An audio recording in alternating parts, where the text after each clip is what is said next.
Hello everyone, welcome to foundation biology. আজকে আমরা নতুন টপিক শুরু করছি। এর আগে আমাদের কোর্স চ্যাপ্টার কমপ্লিট হয়ে গেছে। যারা তোমরা আগের ক্লাসগুলো দেখোনি, অবশ্যই প্লে লিস্ট চেক করবে, সেখানে পেয়ে যাবে। তো আজকের যে বিষয়টা আমরা পড়তে যাচ্ছি সেটা হচ্ছে উদ্ভিদ কলা, এবং এই উদ্ভিদ কলা বিষয়টা বোঝার আগে আমাদের যেটা বুঝতে হবে সেটা হচ্ছে কলা কি, এটা ভালো করে বুঝতে হবে। তো যেহেতু তোমরা একদম একদম বেসিক থেকে শিখে গেছো যে প্রতিটা জীব, অর্থাৎ যাদের প্রাণ রয়েছে, এই জীবগুলো কি দিয়ে তৈরি তোমরা প্রত্যেকে কিন্তু জানো। ঠিক আছে, আমি তোমাদের এর আগেও শিখিয়েছি। জীবন্ত ইট বুঝিয়েছিলাম পড়ানোর সময়, মনে করে দেখবে যদি তোমাদের মনে থাকে। জীবন্ত ইট, আর এই ইটটার নাম দিয়েছিলাম কি আমি, কোষ। তাহলে আমি যদি বলি প্রতিটা জীব, জীব মানে কার কথা বলছি, তোমার চারপাশে দেখা হতে পারে গাছ থেকে শুরু করে এদিকে যদি আমরা ধরি মানুষ, যত ধরনের জীবজন্তু আছে, ঠিক আছে, প্রত্যেককে কি দিয়ে তৈরি, কোষ দিয়ে তৈরি। এখন বিষয় হচ্ছে এই কোষ দিয়ে যে তৈরি, তাহলে আমি এখান থেকে দুটো টার্ম আমাদের কিন্তু মাথায় আসবে। একটা হচ্ছে কোনো কোনো জীব হতে পারে এক কোষী, তার মানে কি পুরো জীব দেহটা কয়টা কোষ দিয়ে তৈরি, একটি মাত্র কোষ দিয়ে তৈরি। কথা বোঝা গেল আমার?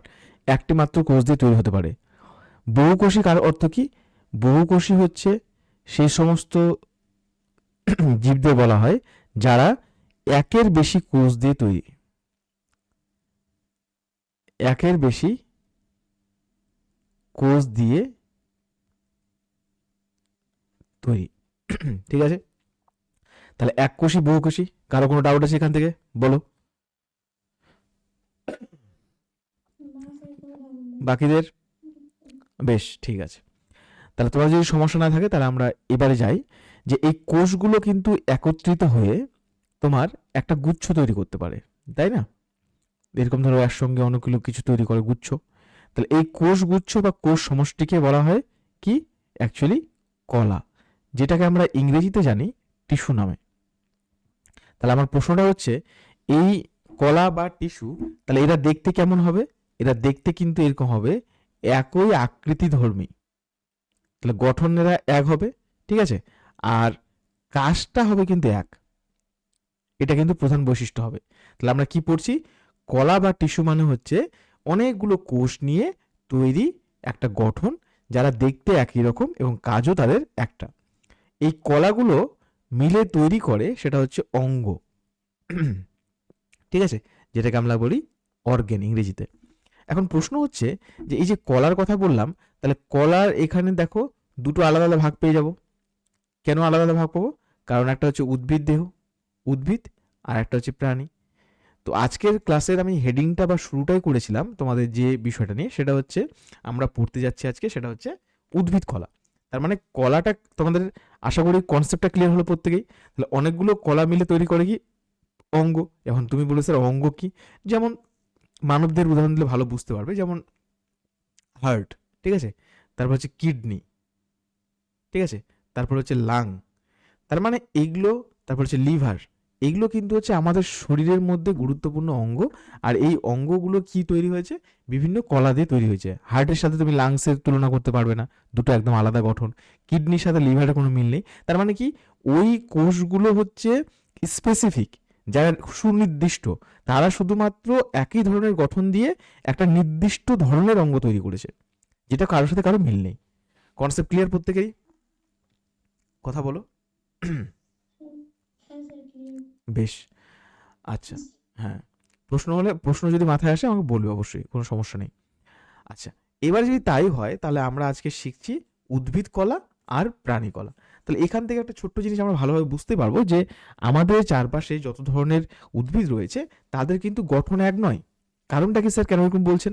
কারণটা হচ্ছে, তোমাকে যদি আমি বলি যে ধরো তোমার বাড়ির সামনে একটা কূপ রয়েছে, ঠিক আছে, বা কুয়ো রয়েছে, তো সেই জায়গায় যদি জল জমা হয়, তো দেখবে তুমি এই জায়গায় পাবে তুমি শ্যাওলা, ঠিক আছে। আবার তুমি লক্ষ্য করে দেখবে পুকুরে দেখবে অনেকগুলো কচুরি পানা আছে, তাহলে সেগুলো তো আম গাছের মতো দেখতে না, তাহলে তারাও তো উদ্ভিদ। আবার এই শ্যাওলাটাও তো উদ্ভিদ। তার মানে উদ্ভিদের কিন্তু বিভিন্ন গঠন আছে, ঠিক কিনা? তাহলে উদ্ভিদের গঠন যদি যতই হোক না কেন, তার মানে তুমি কলা কোথায় দেখতে পাবে? তোমাকে দেখতে হবে কলা তৈরি হওয়ার জন্য অবশ্যই সেই উদ্ভিদটা কিন্তু উন্নত শ্রেণীর উদ্ভিদ হতে হবে। ঠিক আছে, উন্নত শ্রেণীর উদ্ভিদে তুমি কিন্তু কলার অনেকগুলো ভাগ বা বিভিন্ন গঠন তুমি দেখতে পাবে। Concept clear? এইটুকু জায়গা প্রত্যেকে বুঝতে পেরেছো? ঠিক আছে। এবারে দেখো উদ্ভিদ কলা, এই উদ্ভিদ কলাকে আমরা বেসিক একটা ডেফিনেশনের জায়গায় নিয়ে যাই যে উদ্ভিদ কলা কি, বা তুমি যদি বলো যে সংজ্ঞা হিসেবে স্যার যদি বলেন আপনি, তাহলে কি বলবো আমরা? তাহলে উদ্ভিদ কলা হচ্ছে উদ্ভিদ দেহের, তুমি যদি লক্ষ্য করো উৎপত্তিগতভাবে এক তাহলে আমি কিছুক্ষণ আগে বললাম কি একটা টার্ম, উৎপত্তিগতভাবে এরা কি হবে? এক হবে। ঠিক আছে, আচ্ছা, এরা কিন্তু এরকম হতে পারে, সম আকৃতি হতে পারে, অনেক সময় দেখা গেছে যে এরা কিন্তু বিষম আকৃত হয়। তাহলে একটা হচ্ছে সম আকৃতি এবং বিষম আকৃতি। এই যে বিষম আকৃতি সম আকৃতি বললাম, তাহলে এগুলো কি কোষ সমষ্টি, হ্যাঁ কি না? তাহলে এই কোষ সমষ্টি বা কোষ গুচ্ছকে কি বলা হচ্ছে? কলা। তাহলে কার সম্পর্কে বলছি? এটা আমরা পড়ছি এখন উদ্ভিদ কলা। দেখো উদ্ভিদ কলাকে যদি বলা হয়, এই উদ্ভিদ কলাকে দুটো ভাগে ভাগ করা হয়। ভালো করে শুনবে মনোযোগ দিয়ে। ধরো আমি তোমাকে যদি বলি কিছু গাছ আছে, তুমি দেখবে, ধরো তুমি এই গাছটা নিয়েছো, তো গাছের এটা ধরো একটা কাণ্ড, এই যে তুমি গাছটা নিয়েছো, এবার এই গাছটাকে তো তুমি কেটে দিলে, এখান থেকে তুমি কি করছো? এই গাছটাকে তুমি কোনো একটা যন্ত্র দিয়ে কেটে দিচ্ছ। তো যখনই তুমি কাটবে, এই গাছটা কি পড়ে থাকবে? এইটুকু জায়গা পড়ে থাকবে, হ্যাঁ কি না? কিন্তু দেখছি কয়েকদিন পর থেকে এই গাছটা থেকে ছোট্ট পাতলা সরু এক ধরনের কাণ্ড বেরোতে শুরু করেছে, হ্যাঁ কি না? হবে কি না? এরকম অনেক গাছে দেখেছি। ঠিক আছে, তাহলে এই যে গঠনটা পেলাম, তার মানে কি এই জায়গাটায় কোষগুলো প্রতিনিয়ত একটা কোষ ছিল, এই ভেঙে কটা হলো? দুটো হলো। আবার এর দুটো কোষ আছে, এরা আবার ভাঙছে। তার মানে কোষের সংখ্যাটা বাড়ছে না কমছে? বলো দেখি, কোষের সংখ্যাটা বাড়ছে না কমছে? তাহলে অবশ্যই কোষের সংখ্যাটা কিন্তু বাড়তে আছে। তাহলে কোষের সংখ্যাটা যদি এইভাবে বাড়তে শুরু করে, একটার পর একটা যদি কোষগুলো বাড়ে, তার মানেটা কি? যে কোষ প্রতিনিয়ত তার সংখ্যা বাড়িয়ে চলেছে। কিসের মাধ্যমে? তাহলে আমি বলতে পারি কোষ বিভাজন করে তার কোষের সংখ্যা বাড়িয়ে চলেছে। ঠিক আছে, এবারে একটা বিষয় ভালো করে বোঝো, এখানে খুবই ইন্টারেস্টিং পয়েন্টটা, সেটা হচ্ছে যদি আমি এই জায়গাটাকে একবার ভালো করে লক্ষ্য করি, ঠিক আছে, এই জায়গাটাতে যদি আমি ভালোভাবে লক্ষ্য করি, তাহলে দেখব যে পুরো গঠনটার ক্ষেত্রে, কোন গঠনটার কথা বলছি? এই যে আমরা উদ্ভিদের কোষের ক্ষেত্রে এই যে বিভাজন হয়ে যে চলেছে, এটা কিন্তু একটা সময় পরে গিয়ে পরিণত হয়ে যায়, তার মানে আর বিভাজিত হয় না। তার মানে একটা গাছ ধরো এখন বিভাজিত হতে পারে 10 বছর পরে তুমি যদি ওকে উপরে কাটো আর গ্রো করবে না, হতে পারে। ঠিক আছে, তো এই যে জায়গাটা একটা নির্দিষ্ট সময় অবধি হয়। তাহলে এখানে দেখো উদ্ভিদ কলাকে দুই ভাগে ভাগ করা হয়, একটার নাম হচ্ছে ভাজক কলা, ঠিক আছে, আর একটার নাম হচ্ছে স্থায়ী কলা। কথা বোঝা গেল? তাহলে ভাজক কলা এবং স্থায়ী কলা। আজকের টপিক আমাদের অনলি, আমরা শুধুমাত্র এইটুকু পার্টটা পড়বো, সেটা হচ্ছে ভাজক কলা। কথা বুঝতে পেরেছো সবাই প্রত্যেকে? বলো, বুঝতে পেরেছো? Very good. এখন আমি তোমাকে ধরো বলছি, ছবিটা ভালো করে দেখবে, মনোযোগ দিয়ে দেখো ছবিটা। ধরো একটা উদ্ভিদ নিচ্ছি আমি, ঠিক আছে, তো উদ্ভিদটা কেমন নিচ্ছি দেখো। ধরো এই উদ্ভিদটা বড় হচ্ছে, এইখান থেকে ধরো পাতা বেরোচ্ছে নতুন, এখান থেকে পাতা বেরোচ্ছে। তো এটা কিসের ছবি? তুমি বলছো এটা কাণ্ডের ছবি, এরকম করে পাতা বেরোতে আছে। তার মানে কি ছোট্ট বেবি প্ল্যান্ট একদম নতুন পাতা গজাচ্ছে, ঠিক আছে, কাণ্ডের সাথে। তার মানে লক্ষ্য করে দেখো, আমি যে কালারগুলো আলাদা করছি, এই যে পার্টটা, এই পার্টটা কি এখানে থাকবে সব সময়, না বড় হয়ে সামনের দিকে এগোতে থাকবে? বলো দেখি, যত বড় হবে উপরের দিকে উঠতে থাকবে না? নিশ্চয়ই থাকবে, হ্যাঁ কি না?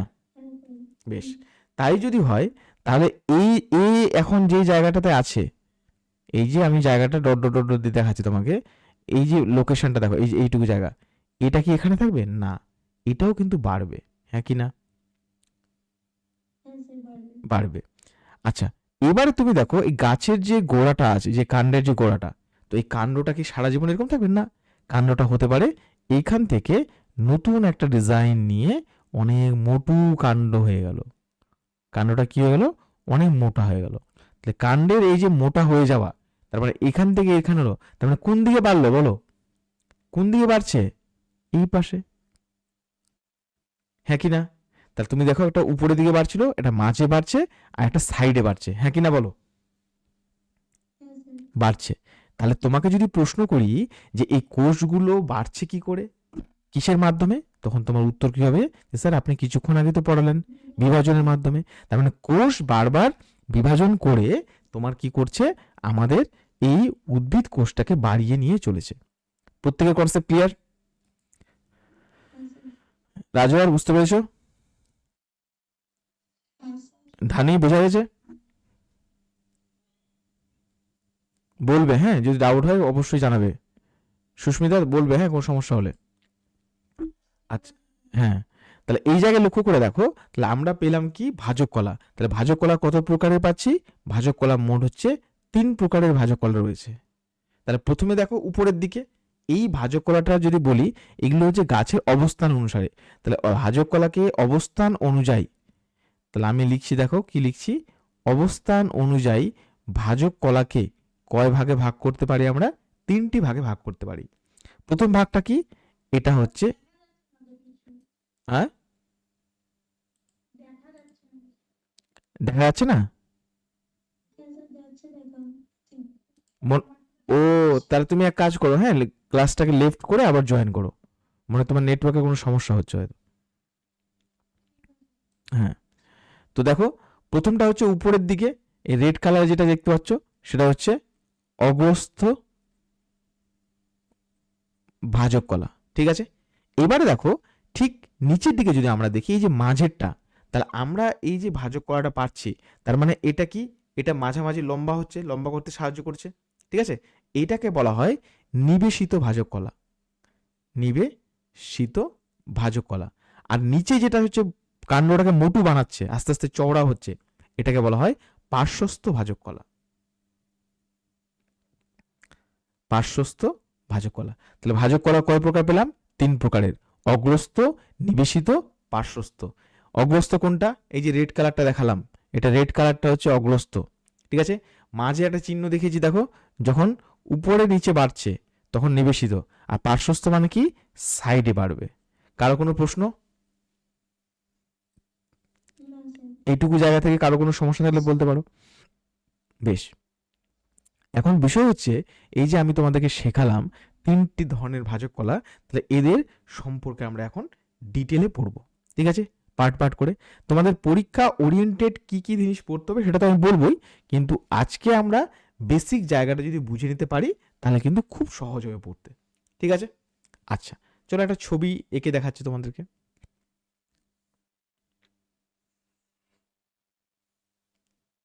আচ্ছা,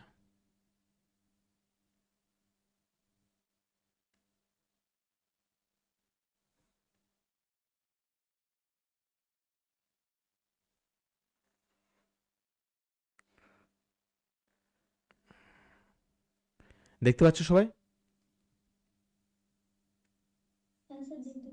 হুম, ভেরি গুড। তা লক্ষ্য করে দেখো, আমি ধরো এই জায়গায় একটা ডায়াগ্রাম ড্র করছি, ঠিক আছে?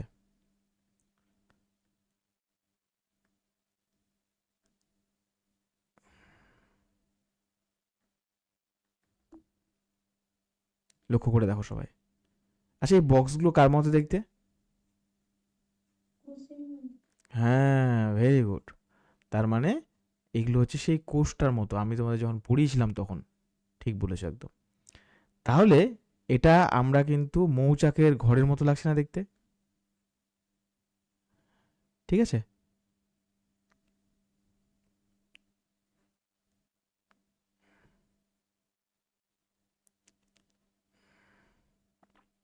দেখো, এই যে আমি ঘর, মানে পুরো এটা পেলাম, তাহলে এই জায়গায় যদি আমি তোমাকে বলি, এখানে অনেকগুলো কোষ আছে, আর কোষের যদি এরকম প্রাচীরটা এরকম পুরু হয়, মানে অনেক মোটু, চওড়া চওড়া, তাহলে এটা যদি একটা পুরো কলা হয়, তাহলে কলার মধ্যে কি অবস্থান করছে? তার মানে এই জায়গায় রয়েছে নিউক্লিয়াস, এখানে কি রয়েছে? নিউক্লিয়াস। আর এই যে বাইরে এটা হচ্ছে কোষ প্রাচীর। তো এরকম সব জায়গায় আছে, আমি সবটা আঁকছি না, বোঝার জন্য এইটুকুটা দরকার। ঠিক আছে, তার মানে এখানেও আছে, হ্যাঁ কি না বলো, এখানেও আছে, এইদিকেও আছে, এই পার্টটাতেও আছে। তার মানে এগুলো কি, এগুলো প্রত্যেকটা হচ্ছে কোষ প্রাচীর, মানে কোষের দেওয়ালকে বোঝানো হচ্ছে, কোষ প্রাচীর বা কোষের দেওয়ালকে। তাহলে এগুলো হচ্ছে নিউক্লিয়াস, লক্ষ্য করে দেখো। তাহলে এটা কোন ধরনের কোষ? আচ্ছা, এই যে মাঝখানে যে ফাঁকা অংশটা থাকে, এখানে থাকে হচ্ছে সাইটোপ্লাজম। তোমরা কিন্তু অলরেডি কোষ চ্যাপ্টারে এগুলো ডিটেলসে পড়েছো, আমি আর বলবো না এখানে। আমি তোমার এই যে সামনের ছবিটা আঁকলাম, এটা কিসের ছবি? এটা হচ্ছে ভাজক কলা।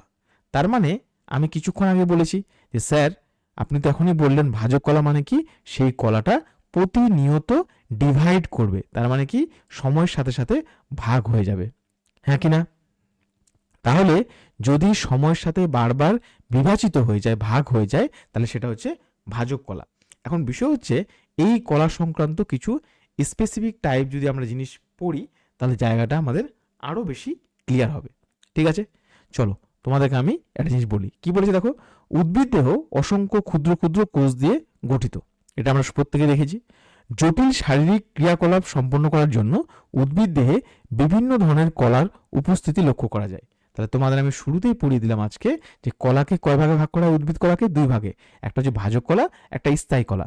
ভাজক কলা সেই হচ্ছে সেই কলাটা বা সেই কোষগুচ্ছটা যেটা সবসময় বিভাজিত হতে পারে। স্থায়ী কলা কোনটা?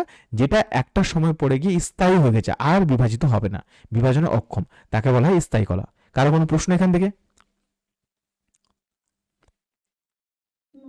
বেশ, কোষগুলি বিভাজন ক্ষম কিনা তার উপর ভিত্তি করে উদ্ভিদ কলাকে প্রধানত ভাজক কলা ও স্থায়ী কলা এই দুটি শ্রেণীতে ভাগ করা হয়েছে। তাহলে আমরা কি পেলাম? ভাজক কলা ও স্থায়ী কলাকে দুই ভাগে ভাগ করা হয়েছে, একটাই মেন কারণ, সেটা হচ্ছে কি, সেটা হচ্ছে কিসের উপর ভিত্তি করে? বিভাজন ক্ষমতা, যেটা আমি তোমাকে কিছুক্ষণ আগেই বললাম। ঠিক আছে, নেক্সট দেখো ডেফিনেশন। উৎপত্তিগতভাবে এক, সাধারণত একই ধরনের কাজ সম্পাদনকারী একগুচ্ছ কোষকে কি বলা হয়? কলা বা টিস্যু, যেটা আমি তোমাদেরকে কিছুক্ষণ আগে ডায়াগ্রামের থ্রুতে বোঝালাম। এবারে দেখো, পরীক্ষার জন্য এই জায়গায় আমি কিছু তথ্য রেখেছি, যে তথ্যটা তোমাদের আমার মনে হয় ইম্পর্টেন্ট, তোমাদের জানা উচিত। সেই তথ্যটা হচ্ছে, এখানে এই পয়েন্টটা না রাখলে হবে, তথ্যসূত্র পরিমার্জিত। আচ্ছা, কি পয়েন্টটা লক্ষ্য করে দেখো, বলা হয়েছে যে ডিসকভারি অফ সায়েন্টিস্টের, ঠিক আছে, নিরিমা গ্রু, ঠিক আছে, উদ্ভিদ যে কলা, ঠিক আছে, উদ্ভিদ কলাবিদ্যা অর্থাৎ প্ল্যান্ট অ্যানাটমির জনক হিসেবে পরিচিত। তো পরীক্ষায় এই ধরনের প্রশ্ন যদিও আসেনি, তবে তোমাদেরকে আমি এই নামটা মনে রাখতে বলবো। কথা বোঝা গেল? আচ্ছা, কার্ল নাগেলি 1858 সালে প্রথম মেরিস্টেম শব্দটি ব্যবহার করেন। তাহলে মেরিস্টেম মানে কি? ভাজক কলার যে শব্দটা, তাহলে সেটাকে বলা হয় ভাজক কলা বা মেরিস্টেমেটিক টিস্যু। ভাজক কলা বা মেরিস্টেমেটিক টিস্যু। কথা বোঝা গেল? তাহলে এখন লক্ষ্য করে দেখো, কার্ল নাগেলি কি 1858, হ্যানস্টেইন কি 1868 সালে ভাজক কলার হিস্টোন জেন তথ্য প্রদান করেন। এখন মনের মধ্যে প্রশ্ন আসবে, খুব স্বাভাবিক, যে স্যার এই তত্ত্বটা আবার কি? এই তত্ত্ব কি আলাদা কিছু? আচ্ছা, ব্যাপারটা ভালো করে বোঝো। এই তথ্যটা হচ্ছে, যদি তুমি একটা কোনো কোষকে নাও, ঠিক আছে, তা তুমি কোষটাকে অনেক জায়গা থেকে নিতে পারো। ধরো আমি একটা কাণ্ডর পার্ট, তো কাণ্ডটা তুমি কাটলে, কেটে যদি তুমি লক্ষ্য করে দেখো, তো দেখবে ভিতরের দিকে অনেকগুলো সারি সারি কোষগুচ্ছের অবস্থান আছে। তার সব থেকে বাইরের দিকে কেউ থাকবে, যারা পুরো গাছকে, দেহটা তৈরি করতে সাহায্য করেছে, উপরের ত্বকের মতো। তারপরে ভিতরে একজন থাকবে, তারপরে ভিতরে একজন থাকবে, তারপরে ভিতরে একজন থাকবে। তার মানে কি, সারি সারি কোষগুচ্ছ থাকবে। এই সারি সারি যে কোষগুচ্ছ অর্থাৎ কলার যে সজ্জাক্রম, এটাকে দেয় হ্যানস্টেইন, যেটাকে হিস্টোন জেন তত্ত্ব বলা হচ্ছে। এখন হিস্টোন জেন তত্ত্বে অ্যাকচুয়ালি কি বলা আছে, জিনিস লক্ষ্য করে দেখো। উদ্ভিদের শীর্ষস্থ অর্থাৎ তুমি একটা মূলকে নিলে তার মাথাটা, বা একটা কাণ্ডের মাথা অংশে কোষগুলো কিভাবে ভাগ হয়ে বিভিন্ন টিস্যু তৈরি করে। কারণ একটা জিনিস তুমি লক্ষ্য করে দেখো, যখনই একটা কোষ বড় হয়ে উপরের দিকে উঠছে, তার মানে এটাই তো অ্যাকচুয়ালি কি বানাচ্ছে? হয় কাণ্ড বানাবে, নয়তো শাখা প্রশাখা তৈরি করবে, মানে কাণ্ড মানে শাখা প্রশাখা, নয়তো পাতা বানাচ্ছে, তাই তো? এর কাছে ক্ষমতা আছে। তো কোনটা কি হবে সেটা কিন্তু আগে থেকে নির্ভর থাকে। ঠিক আছে, দেখো হাভারল্যান্ড উদ্ভিদ টিস্যুকে প্রধানত তিনটি ভাগে ভাগ করেন। এই তিনটি অংশকে হিস্টোজেন বলছে। কি নাম? ডার্মাটোজেন, প্লেরিব্লেম আর হচ্ছে প্লেরোম।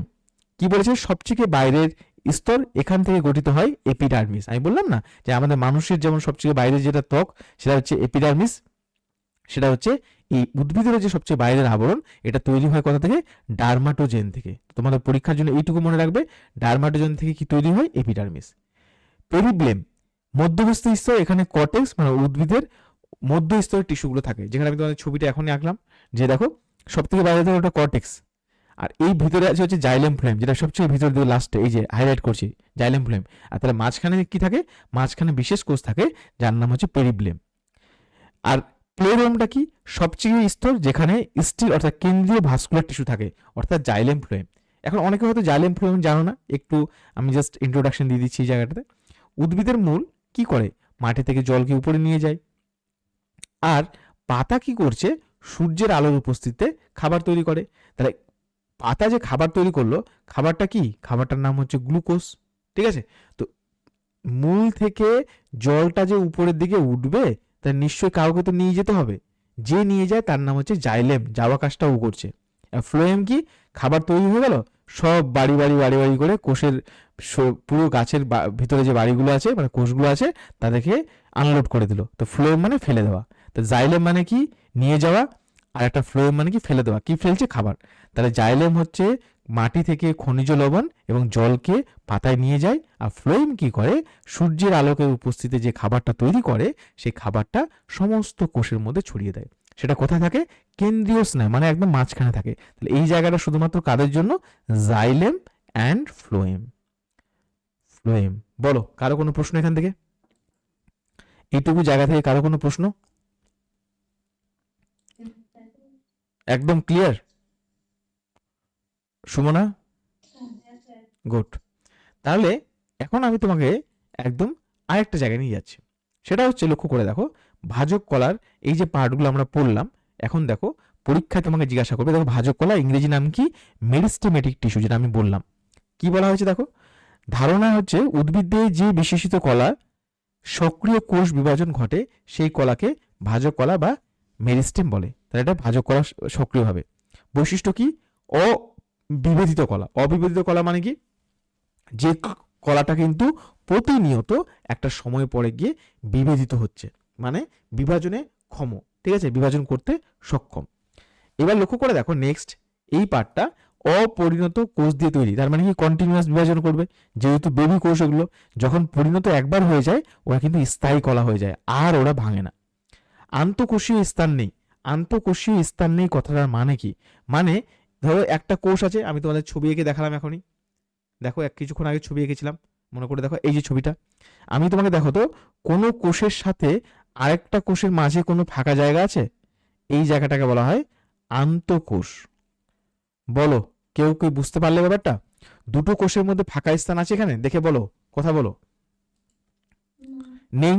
তার মানে ভাজক কলায় কিন্তু কোনো আন্তঃকোষ অবস্থান করে না, মানে স্থান থাকে না, ফাঁকা সেরকম ভাবে থাকে না। ঠিক আছে, কোষগুলিতে প্রচুর পরিমাণে প্লাজমোডেসমাটা থাকে। প্লাজমোডেসমাটা মানে কি, কোষ চ্যাপ্টারে পড়িয়েছি তোমাদের, একটা কোষ থেকে পরবর্তী কোষের মধ্যে সম্পর্ক স্থাপন করার যে পদ্ধতি সেটা কার মাধ্যমে হয়, ঠিক আছে, সেটা হচ্ছে প্লাজমোডেসমাটার মাধ্যমে। সেলুলোজ সমন্বিত, ঠিক আছে, শুধুমাত্র প্রাথমিক কোষ প্রাচীর থাকে, এই পার্টটা বোঝা গেল। তাহলে এটা কি দিয়ে তৈরি হয়, সেলুলোজ। বড় ও বিশিষ্ট নিউক্লিয়াস যুক্ত হয়, আমি তোমাদের ছবি তো দেখালাম কিছুক্ষণ আগে, ওগুলো নিউক্লিয়াস যুক্ত।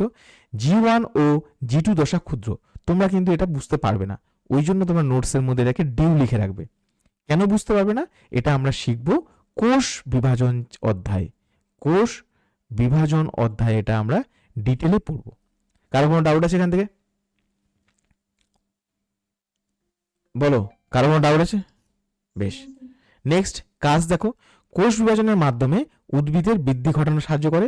ভাজক কলা স্থায়ী কলাতে বিভাজিত হয়, মানে ভাজক কলা একটা সময় কিসে পরিণত হয়, স্থায়ী কলাতে পরিণত হয়ে যায়। ভাস্কুলার ক্যাম্বিয়াম থেকে সংবহন কলা সৃষ্টি হয়, মানে কার কথা বলেছি সংবহন কলা, মানে তার নাম হচ্ছে জাইলেম অ্যান্ড ফ্লোয়েম।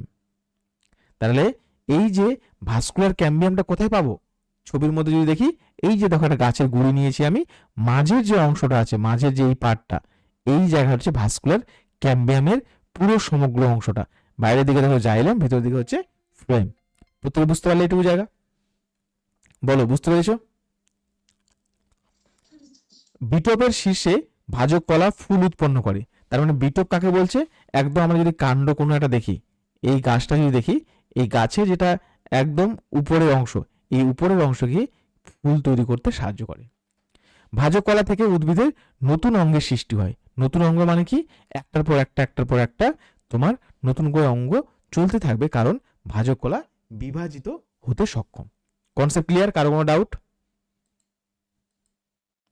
কারো কোনো ডাউট তোমাদের বলো থাকলে। বেশ, ভেরি গুড। তাহলে এবারে আমরা চলে যাই হচ্ছে আমাদের পরবর্তী পার্ট। ভাজক কলার প্রকারভেদ রয়েছে, আমি তোমাদেরকে শুরুতেই পড়িয়েছিলাম, লক্ষ্য করে দেখো। ভাজক কলাকে কয় ভাগে ভাগ করেছি, কে বলবে? 3 ভাগে। অগ্রস্থ ভাজক কলা, নিবেশিত ভাজক কলা এন্ড পার্শ্বস্থ ভাজক কলা। তাহলে এই ভাজক কলার যে এতগুলো ভাগ পেলাম আমরা, এখান থেকে আমরা বুঝতে পারছি যে প্রতিটা কলা আমাদের কিন্তু গুরুত্বপূর্ণ রোল প্লে করে। তাহলে তোমরা একবার জাস্ট এই ছবিটা একবার দেখো তো ভালো করে, কারো এই ছবিটা থেকে ডাউট আছে কিনা? এই যে জায়গাটা দেখো, তারপর আমি বাকিটা বুঝিয়ে দিচ্ছি।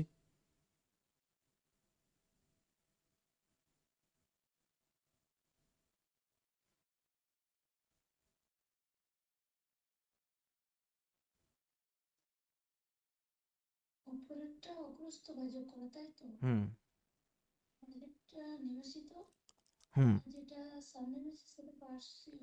হ্যাঁ, পার্শ্বস্থ। এটাই তো বলেছিলেন না হুম আপনি? হুম হুম তাহলে কোনো ডাউট নেই। ঠিক আছে, থ্যাংক ইউ। তাহলে এবার আমি তোমাদেরকে একটা ছোট্ট জিনিস বোঝাতে চাই। সেটা হচ্ছে, এই যে ভাজক কলা আমি বারবার বলছি, তার মানে এই ভাজক কলার কিন্তু আমি তোমাদের যেটা পার্থক্যটা বুঝিয়েছিলাম, ভাগগুলো কি হিসাবে লক্ষ্য করে দেখো, অবস্থান অনুযায়ী। তার মানে কোথায় কোনটা আছে সেই কারণে এরকম নাম। তাহলে লক্ষ্য করে দেখো কি বলা হয়েছে, ভাজক কলার প্রকারভেদ। একটা হচ্ছে অগ্রস্থ ভাজক কলা, একটা নিবেশিত, একটা পার্শ্বীয় ভাজক কলা। দেখো প্রথমত আসি অগ্রস্থ ভাজক কলা, তারপর আমি ওই আরেকটা পার্ট তোমাদেরকে বোঝাবো, যেটা তোমাদের পরীক্ষায় আসতে পারে। বাকি অনেক তোমরা অনেক বই, রেফারেন্স বই যদি পড়তে যাও অনেকগুলো পাবে, সবগুলো পড়ার একদম দরকার নেই। পরীক্ষায় ওগুলো কোনো প্রশ্ন দিবে না। আমি যতটুকু পড়াচ্ছি এইটুকু পড়ে যাবে শুধু। অগ্রস্থ ভাজক কলা কি? কাণ্ড ও মূলের অগ্রভাগে থাকে। আমি তোমাদের একটা ছবি এঁকে দেখালাম কিছুক্ষণ আগে, যে এই জায়গাটা থাকবে উপরের দিকে, ঠিক আছে? এরকম ভাবে থাকবে না? মনে পড়ছে? হ্যাঁ স্যার। লক্ষ্য করে দেখো, এরকম করে বললাম। আর এপটা যদি গাছের অংশ হয়, তার মানে মূল, এটা মূল নামছে, তো মূলের এটা হচ্ছে টিপ। তাহলে ভাজক কলা কোথায় পাওয়া যায়? কাণ্ডের, এটা হচ্ছে কাণ্ড, ঠিক আছে? এটা হচ্ছে কাণ্ড।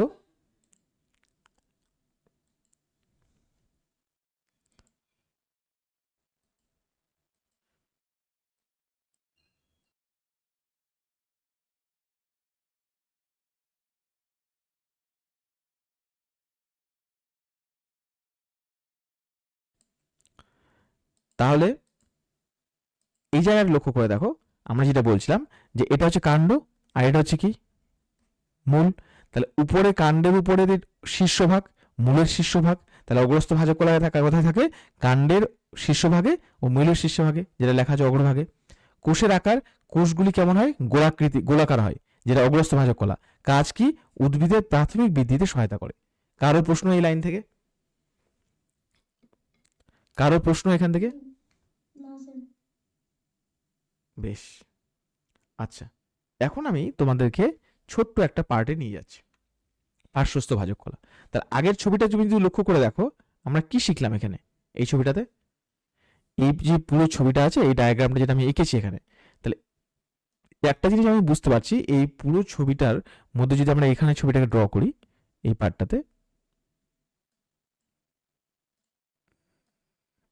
এই যে দেখো, তাহলে আমরা কিছুক্ষণ আগে দেখলাম সেটা হচ্ছে অগ্রস্থ ভাজক কলা, নিচে হচ্ছে এই পার্টটা পেলাম। তাহলে পার্শ্বস্থ মানে কি? কোন পাশে হবে? পার্শ্বস্থ মানে এদিকে হবে কি না? হুম হুম। ঠিক কি না বলো তো? মানে গাছটা কত বাড়ছে, চওড়া হচ্ছে। তাহলে লক্ষ্য করে দেখো, কাণ্ড ও মূলের পার্শ্বীয় নালিকা বান্ডিলে কোষগুলি লম্বাটে উদ্ভিদের গৌণ বৃদ্ধিতে সাহায্য করে। তাহলে পরীক্ষাতে আমাকে প্রশ্ন দিবে, কোন ভাজক কলা উদ্ভিদের গৌণ বৃদ্ধিতে সাহায্য করে? আনসার কি হবে? পার্শ্বস্থ। বেশ। এবারে দেখো নেক্সট লাস্ট ছবি, নিবেশিত ভাজক কলা। এখন তোমাদের আমি তো শিখিয়ে দিলাম নিবেশিত ভাজক কলা কোথায় থাকে, বলো নিবেশিত ভাজক কলা কোথায় থাকে? কিছুক্ষণ আগে পড়ালাম না?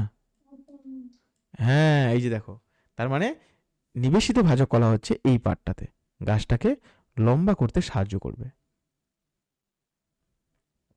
কি লিখেছে দেখো, ঘাস জাতীয় উদ্ভিদের পর্বমধ্য ও পত্রমূলে এই কলা থাকে। পর্বমধ্য মানে কি, এটা হচ্ছে একটা পর্ব, এটা একটা পর্ব, তাহলে মাঝের পর্বটা যদি বাড়ে আলটিমেটলি গাছটার দৈর্ঘ্যটা বৃদ্ধি পাবে কিনা, এইখানে বলেছে পর্ব মধ্য ও পত্রমূলে। পত্রমূল মানে কি, কেউ বলতে পারবে? পত্রমূল মানে কি, কেউ বলতে পারবে? হ্যাঁ,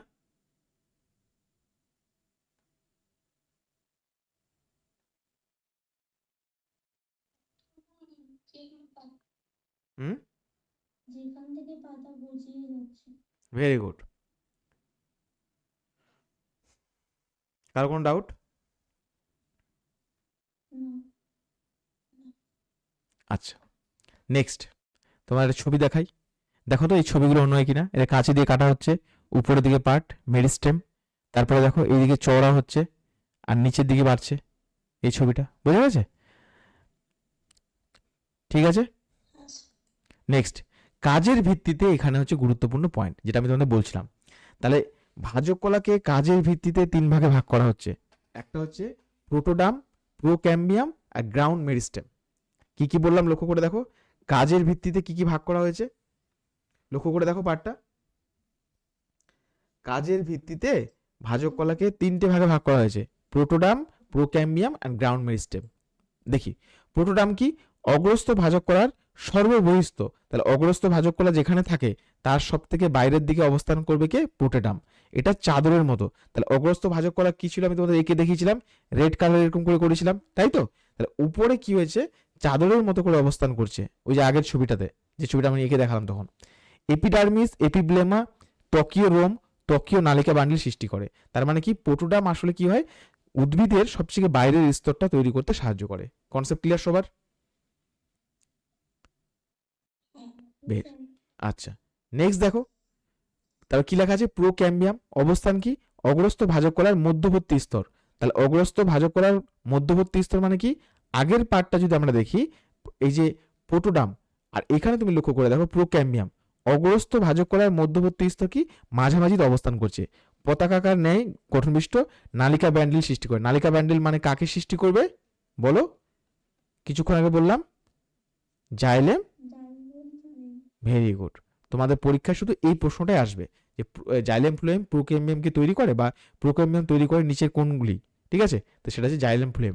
জাইলেম ফ্লোয়েম কিন্তু এটা মনে রাখো, সেটা হচ্ছে স্থায়ী কলা, কিন্তু এরা কিন্তু কি থেকে তৈরি হচ্ছে, ভাজক কলা থেকে। ভাজক কলার নাম কি, প্রোক্যাম্বিয়াম। কনসেপ্ট ক্লিয়ার সবার? তোমাকে যদি বলে উদ্ভিদের বাইরের ত্বককে তৈরি করে, এপিডার্মিস, প্রোটোডাম, বলো বুঝতে পেরেছো? গুড। আমাদের লাস্ট পার্ট আজকের ক্লাসের, সেটা হচ্ছে গ্রাউন্ড মেরিস্টেম। গ্রাউন্ড মেরিস্টেম মানে কি, অগ্রস্থ মানে একদম নিচের দিকে, অগ্রস্থ ভাজক কলার কেন্দ্রস্থ ও পরিধির স্তর সবচেয়ে ভিতরের দিকে ও নিচের মাঝখানের দিকে থাকে। এটা কি বানায় দেখো, কর্টেক্স, হাইপোডার্মিস, এন্ডোডার্মিস। তোমাদের এগুলো কিছু লাগবে না, তোমরা শুধু এইটুকু মনে রেখো, কর্টেক্সটা পরীক্ষা জিজ্ঞাসা করতে পারে, পরিচক্র বা মজ্জা, ব্যাস। এটা তৈরি করতে সে করে গ্রাউন্ড মেরিস্টেম। বলো, কঠিন লাগলো? বেশ, তাহলে কঠিন যদি না লাগে তাহলে কয়েকটা প্রশ্ন করি, তাহলে করবো না এই অবধি শেষ করবো ক্লাসটা? আচ্ছা ঠিক আছে, চেষ্টা করে দেখো, না পারলে তো সমস্যা নেই, আমি বলে দেবো, ঠিক আছে? চেষ্টা করো, ভুল হলে সমস্যা নেই। চলো, তাহলে প্রথম প্রশ্ন কি রয়েছে দেখো, উৎপত্তিগতভাবে এক, কি বলা আছে প্রশ্নটা দেখো, উৎপত্তিগতভাবে এক, তারপরে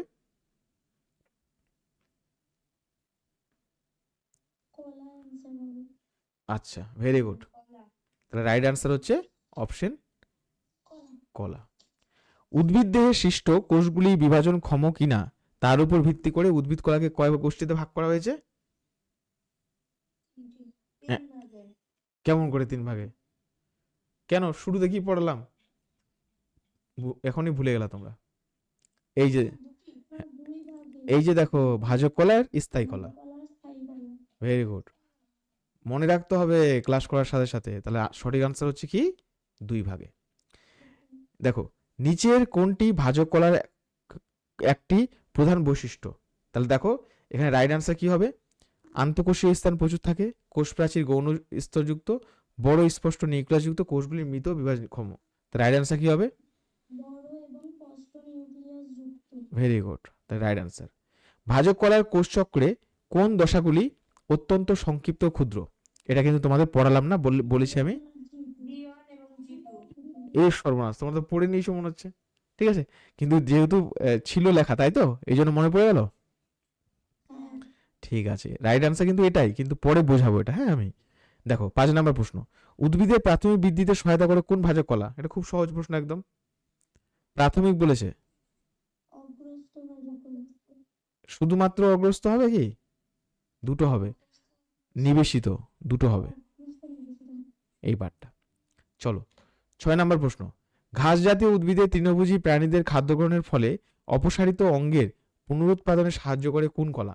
মানে তোর ঘাসটাকে খেয়ে নিল, আবার যতটুকু অংশ বেঁচে আছে ওখান থেকে আবার নতুন করে গাছটা জন্মাচ্ছে। লম্বা হতে কে সাহায্য করবে? এখনই তো শিখালাম। কলা। ভাজক কলার কোনটা? অগ্রস্ত, পার্শ্বস্থ, নিবেশিত কোনটা? অগ্রস্ত ভাজক। অগ্রস্ত ভাজক কলা। না না, গাছকে লম্বা হতে কে সাহায্য করে? নিবেশিত ভাজক নিবেশিত লম্বা হতে সাহায্য করে, ছবিটা পড়ালাম না, এই যে দেখো নিবেশিত ভাজক কলা লম্বা হতে সাহায্য করেছিল। দাঁড়াও দেখাচ্ছি, এই যে দেখো এটা কি সাইডে বাড়ছিল, আর এই যে দেখো এটা কি হচ্ছে, দেখো উদ্ভিদের প্রাথমিক বৃদ্ধিতে সহায়তা করে ঘাস জাতীয় উদ্ভিদের তৃণভোজী প্রাণীদের খাদ্য গ্রহণের ফলে উদ্ভিদ দেহ থেকে অপসারিত অঙ্গের পুনরুৎপাদনে সাহায্য করে। পুরো লাইন তুলে কোশ্চিন বানিয়েছি, বুঝতে পারলে?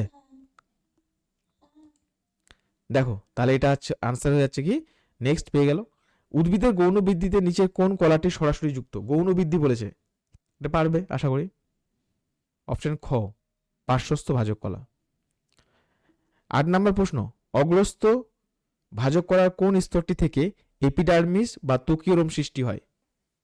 কেউ মনে আছে? হ্যাঁ, ভেরি গুড, এটা হচ্ছে প্রোটোডার্ম। ভেরি গুড, খুব সুন্দর। উদ্ভিদের নালিকা বান্ডিল তৈরি হয় কোন অংশ থেকে? নালিকা বান্ডিল বলো। প্রোক্যাম্বিয়াম।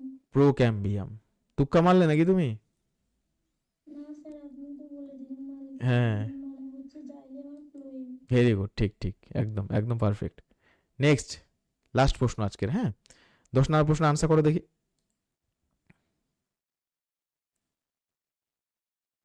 Ground meristem. বাহ, পূজা সঠিক উত্তর দিয়েছে একদম।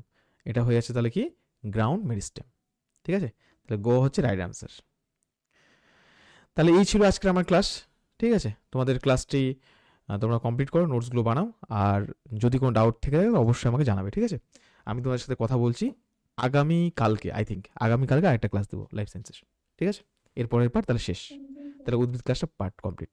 Thank you so much, have a good day. Sir, একটা কোশ্চেন ছিল।